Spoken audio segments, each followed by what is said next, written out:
শ্রোতা বন্ধুরা, আমাদের কথা যারা শুনছেন তাদের সবাইকে স্বাগত জানাই শিশু ও কিশোর কিশোরী উন্নয়নে বিশেষ অনুষ্ঠান কৈশোরের কলরবে। আমি মামদুহা ইসলাম মম্ম শুরু করছি আজকের পর্ব। আজ আমরা কথা বলবো পরিবেশগত সুরক্ষা বজায় রেখে শিশুর বেড়ে ওঠা ও ভবিষ্যৎ নির্মাণে বাবা মার করণীয় কি তা নিয়ে। প্রিয় শ্রোতা, কৈশোরের অগ্রদূত বেতার শ্রোতা ক্লাব পক্ষ থেকে কৈশোরের কলরব অনুষ্ঠানটি প্রচারিত হচ্ছে ইউনিসেফের সহযোগিতায় বাংলাদেশ বেতার কক্সবাজার থেকে FM 100.8 মেগাহার্জে। প্রিয় শ্রোতা বন্ধুরা, মানুষ সামাজিক জীব এবং মানুষ গড়ে ওঠে এই সমাজেরই পরিবেশে, আর তাই পরিবেশকে সুরক্ষিত রাখা আমাদেরই দায়িত্ব। একটি সুন্দর, সুরক্ষিত, পরিষ্কার পরিচ্ছন্ন পৃথিবী দিতে পারে আমাদের একটি সুস্থ জীবন। আর সন্তানের সুস্থ সুন্দর জীবন নিশ্চিত করতে বাবা মারও কিছু দায়িত্ব আছে। তাদেরও সন্তানের কাজের প্রতি সচেতন হতে হবে। এবং আজ এই সম্পর্কে জানা ও অজানার বিষয়গুলি আপনাদের কাছে আমরা তুলে ধরব কৈশোরের কলরব অনুষ্ঠানের মাধ্যমে। আগেই জানিয়ে দেই, আজকের এই পর্বে থাকছে পরিবেশগত সুরক্ষা, পরিবেশে শিশুর বেড়ে ওঠা, শিশুর ভবিষ্যতের প্রতি বাবা মার দায়িত্ব কী। আজকের পর্বের অনুষ্ঠানমালায় থাকছে একটি নাটিকা ও একটি হৃদয় ছোঁয়া গান। প্রিয় শ্রোতা, আয়োজনমালার শুরুতেই রয়েছে আপনাদের জন্য একটি নাটিকা, নাম সুন্দর পৃথিবী সুস্থ জীবন। নাটিকাটির রচনায় ও অভিনয় রয়েছেন ক্লাবের সকল বন্ধুরা। শ্রোতা বন্ধুরা, চলুন আমরা নাটিকাটি উপভোগ করি।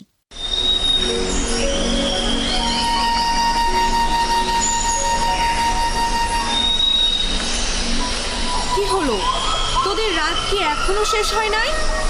তাড়াতাড়ি ওঠ, এখন ভোর 5টা বাজে। মা, আর একটু ঘুমাই না। দেখ, ভাল লাগে না। কি সুন্দর একটা স্বপ্ন দেখছিলাম, তোমরা সব ভেঙে দিলে। বাকি অর্ধেক কালকে দেখিস। এখন যা, ফ্রেশ হয়ে নে। মা, রনি কি করছে দেখুন। রনি, তুই পানির কল খোলা রেখে দাঁত ব্রাশ করছিস কেন? পানি নষ্ট হচ্ছে তো। মা, ট্যাঙ্কে পানি শেষ হয়ে গেলে আবার তোলা যাবে, আর পানিতে সব আবার মাটিতেই যাবে। তোকে এত যুক্তি কে শিখিয়েছে রে? আমরা মোটরের সাহায্যে যে পানি সরবরাহ করি, তার জন্য তো বিদ্যুৎ শক্তি ব্যয়িত হচ্ছে। আর তুই কি জানিস না, অপচয়কারী শয়তানের ভাই? শয়তানের ভাই? হ্যাঁ, পানি একটি জাতীয় সম্পদ। তাই জাতীয় সম্পদ সংরক্ষণে আমাদের সচেতন হতে হবে। যেমন তুই তোর প্রিয় পেন্সিল বক্সটি কাউকে ধরতে দিস না কেন? সেটা সব সময় আগলে রাখিস কেন? যাতে কেউ সেটা নষ্ট করতে না পারে। হ্যাঁ, তোর সম্পদ তুই সংরক্ষণ করছিস, আর জাতীয় সম্পদ তো সবার। তাই সবাইকে এই সম্পদ সংরক্ষণ করতে হবে। আচ্ছা, বুঝেছি। রিমা, রিমা! জি মা, আসছি। ধর, কাপড়গুলো একটু রোদে দিয়াই। মা, রোদে কেন? যাতে রোগ জীবাণু বিস্তার লাভ করতে না পারে। সূর্যের আলো কাপড়ে ব্যাকটেরিয়া ধ্বংস করে দেয়। আর যদি বাতাসে কাপড়ে শুকানো হয়, কাপড়ের মধ্যে একটা স্যাঁতস্যাঁতে দুর্গন্ধ থেকে যায়। তার কারণে রোদে কাপড় শুকাতে হয়। কিন্তু মা, বাতাস ছাড়া তো কাপড় শুকানো যাবে না। আমি কি বলেছি বাতাস ছাড়া শুকাতে? তুই যখন কাপড় রোদে দিবি, তখন সেটা স্বাভাবিকভাবে রোদের সাথে বাতাসেও পাবে। ঠিক আছে মা, শুকাতে দিতে যাচ্ছি।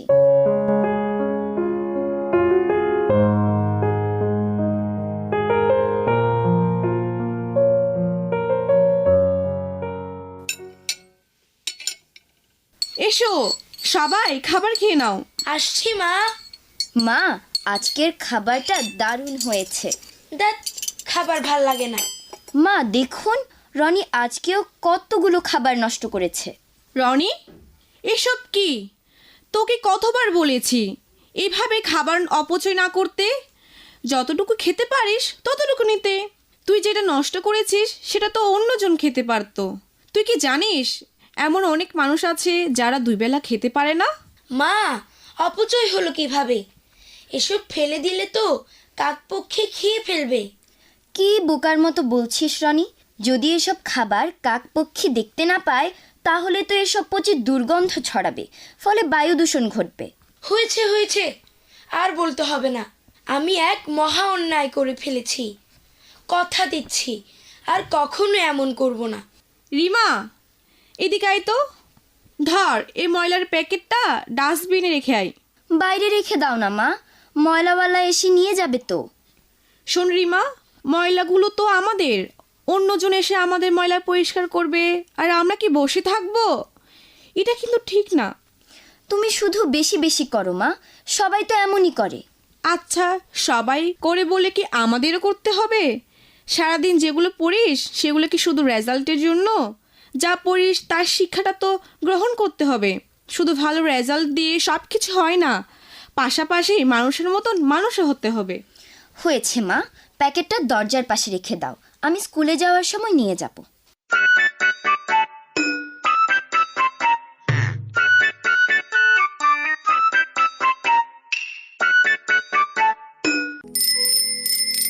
রিমা, চল তাহলে রিকশায় উঠি, আর হাঁটতে ভালো লাগে না। তুই কি জানিস হাঁটা শরীরের জন্য একটা ভালো ব্যায়াম? হাঁটার সময় আমাদের মাংসপেশিতে টান পড়ে, ফলে মাংসপেশি সচল থাকে। হাঁটলে আমাদের মস্তিষ্কও সক্রিয় থাকে, হার্ট ভালো থাকে, হজমে গোলমাল হয় না, বিষণ্ণতা কেটে যায়, চর্বি জমার প্রবণতা হ্রাস পায়। তাছাড়া স্কুলে হেঁটে গেলেও অর্থের সাশ্রয় হয় এবং জ্বালানির উপর চাপ কম পড়ে। আচ্ছা, তোকে তো আজ নতুন মনে হচ্ছে। তুই এত সাশ্রয় হয়েছিলি কবে থেকে রে?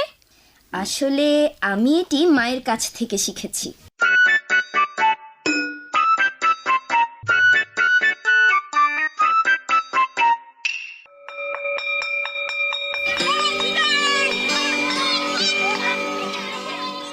কিরে, আজকে স্কুলের পড়া কেমন হলো? ভালো হয়েছে মা। জানেন মা, আমাদের বিদ্যালয়ে আজ গাছ লাগানো শুরু হয়েছে। আচ্ছা মা, আমাদের গাছ কেন লাগাতে হয়? খুব ভালো প্রশ্ন। গাছ আমাদের পরম বন্ধু। গাছ আমাদের প্রয়োজনীয় অক্সিজেন দেয় এবং কার্বন ডাইঅক্সাইড গ্রহণ করে আমাদের বাঁচিয়ে রাখে। গাছ থেকে আমরা জ্বালানি কাঠ পাই, গাছের বিভিন্ন অংশ আমরা ওষুধ হিসেবে ব্যবহার করি। তাছাড়া গাছ প্রকৃতিকে সবুজ করে তোলে। ও, তাহলে এই ব্যাপার। আমরা প্রতি বছর আরো বেশি গাছ লাগাবো আর অন্যকে গাছ লাগাতে উৎসাহিত করব। ঠিক আছে, এবার দুজন মুখ হাত ধুয়ে নে। ঠিক আছে মা।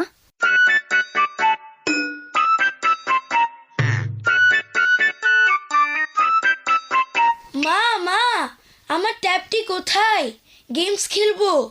এখন টেপ দেখার সময় না, যা খেলতে যা। তোর সমবয়সী ছেলেমেয়েরা এই সময় খেলতে যায়, আর তুই সারাক্ষণ গেমস, ফেসবুক, টিকটক, ইনস্টাগ্রাম এগুলো নিয়ে ব্যস্ত থাকিস। যাচ্ছি মা, এত বকা দিন না তো। আপনি শুধু শুধু আমাকে বকা দেন।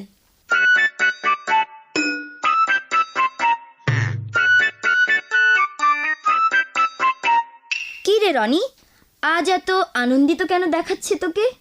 আপু, আমি আজ ফুটবল খেলায় জিতেছি তাই। মা, খেলাধুলা করলে এত ভালো লাগে কেন? খেলাধুলা সুস্থ থাকার একটু অন্যতম উপায়। খেলাধুলা করলে মন সুন্দর হয় এবং সুস্বাস্থ্য অধিকারী হওয়া যায়। এই কথাটা আমি 100% বিশ্বাস করি। কারণ আগে আমার মধ্যে যে বিষণ্ণতা কাজ করছিল তা খেলার পর আর নেই এবং নিজেকে খুবই সতেজ মনে হচ্ছে। তাই এখন থেকে অযথা মোবাইলটা দেখা ছেড়ে দে, বুঝতে পেরেছিস? হ্যাঁ, যা, এবার হাত মুখ ধুয়ে পড়তে বস। ঠিক আছে মা।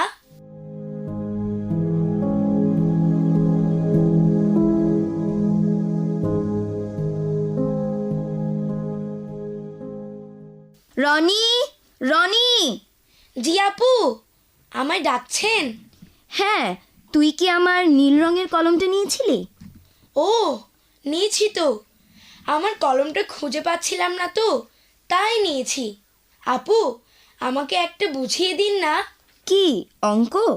এই যে এইটা। দিচ্ছি।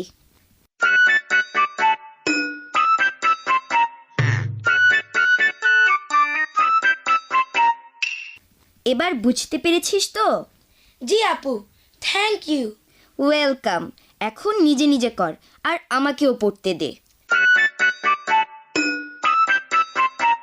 আপু, আমি আর পড়বো না, অনেকক্ষণ পড়েছি।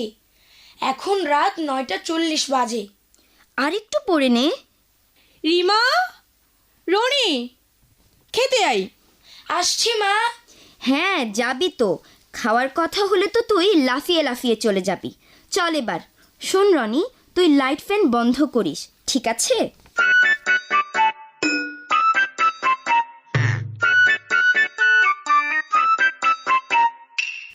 মা, খাবারটা দারুণ হয়েছে।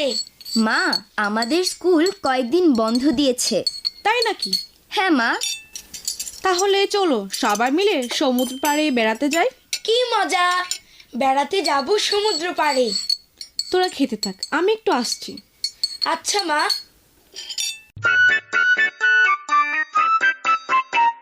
রিমা, রিমা, এদিকে একটু আয় তো। আসছি মা। এসব কি রিমা? কি মা? তুই সব লাইট ফ্যান অন করে গিয়েছিলি কেন? অনেকক্ষণ ধরে বিদ্যুতের অপচয় হচ্ছে না?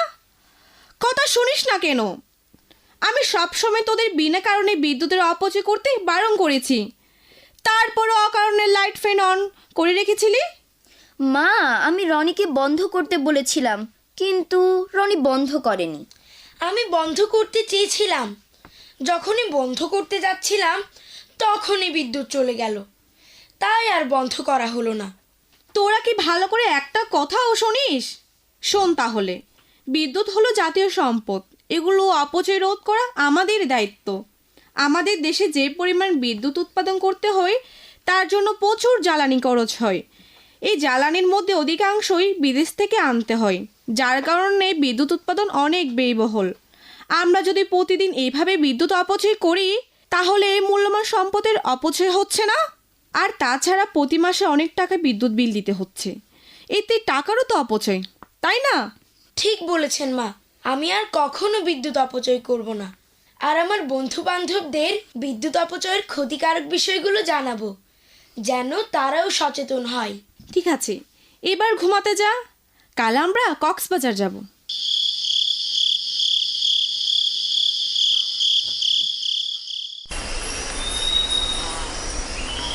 আপু, আপু, তাড়াতাড়ি ঘুম থেকে উঠেন। উফ, কি হয়েছে তোর বলতো? আজ স্কুল বন্ধ, শান্তিতে একটু ঘুমাতেও দিবি না নাকি? মা ডাকছিল, তাই আপনাকে ডাকলাম। আর আপনি মনে হয় ভুলে গেছেন, আজ আমরা কক্সবাজার সমুদ্র দেখতে যাব। কই তোরা, তাড়াতাড়ি খাবার খেয়ে রেডি হয়ে নে।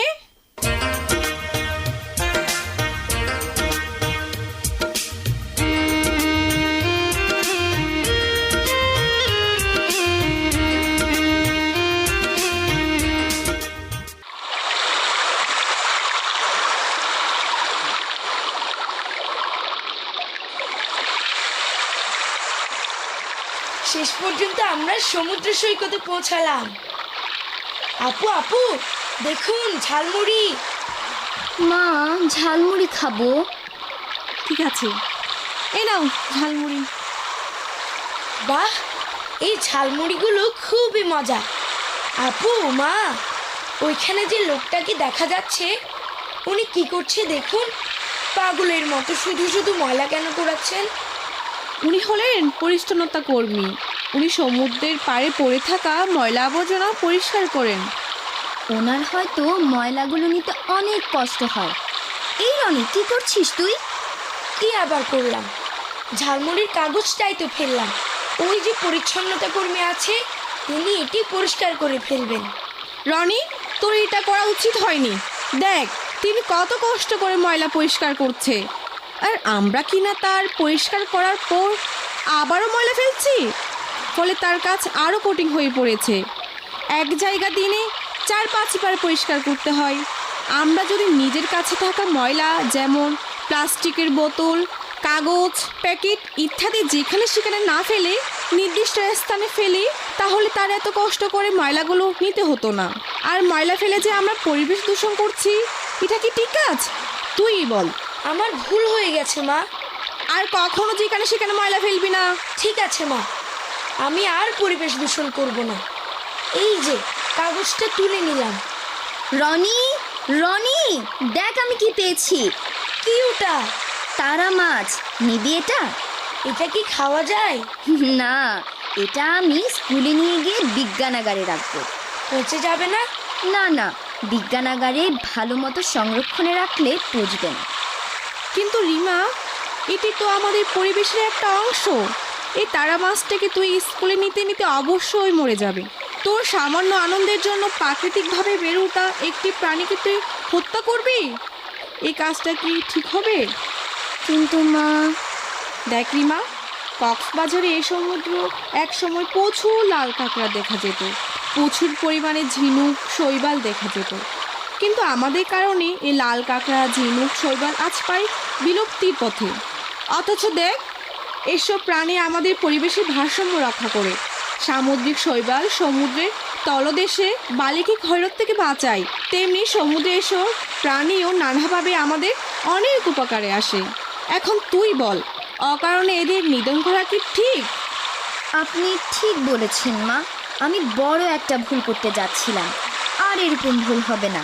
এই তো, আমি তারা মাছটাকে ছেড়ে নিচ্ছি। আমাদের সকলের মনে রাখতে হবে, মহান আল্লাহ পৃথিবীতে যা কিছু সৃষ্টি করেছেন তা সবই আমাদের মঙ্গলের জন্য। তাই নিজেরই খেয়াল খুশির মতন প্রকৃতিকে ধ্বংস করা, প্রকৃতিকে দূষিত করা কার উচিত নয়। দিন শেষে এতে আমাদেরই ক্ষতি হবে। মনে রাখতে হবে, পৃথিবীকে সুন্দর রাখলে আমরাও সুস্থ থাকবো।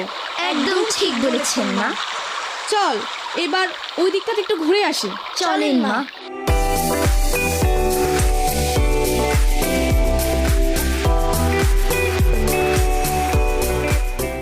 শ্রোতা বন্ধুরা, এতক্ষণ শুনলেন একটি নাটিকা।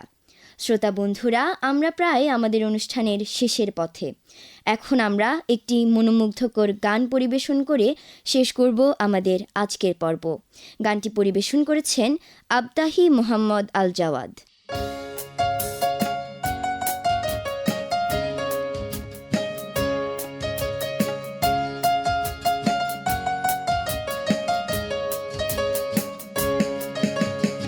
আজ যে শিশু পৃথিবীর আলো এসেছে, আমরা তার তরে একটি সাজানো বাগান চাই।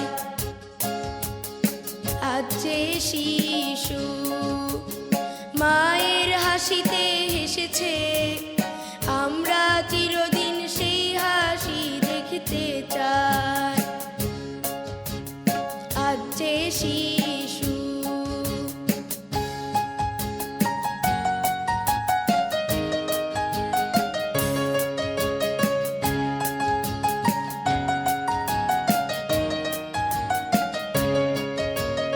রেললাইনের পাশে নয়, অন্ধকার সিঁড়িতেও নয়, প্রতিটি শিশু মানুষ হোক আলোর ঝর্ণা ধারায়। রেললাইনের পাশে নয়, অন্ধকার সিঁড়িতেও নয়, প্রতিটি শিশু মানুষ হোক আলোর ঝর্ণা ধারায়। শিশুর আনন্দ মেলায় স্বর্গ নেমে আসুক। আজ যে শিশু পৃথিবীর আলো এসেছে, আমরা তার তরে একটি সাজানো বাগান চাই। আজ যে শিশু মায়ের হাসিতে হেসেছে, আমরা চিরদিন সেই হাসি দেখতে চাই। আজ যে শিশু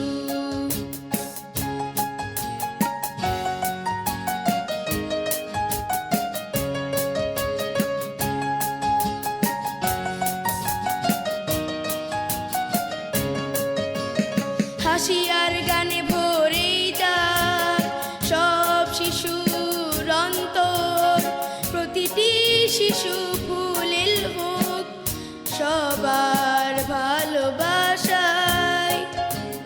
হাসি আর গানে ভরেই যাক সব শিশুর অন্তর, প্রতিটি শিশু ফুলেল হোক সবার ভালোবাসায়। শিশুর আনন্দ মেলায় স্বর্গ নেমে আসুক। আজ যে শিশু পৃথিবীর আলো এসেছে, আমরা তার তরে একটি সাজানো বাগান চাই। আজ যে শিশু মায়ের হাসিতে হেসেছে, আমরা চিরদিন সেই হাসি দেখতে চাই।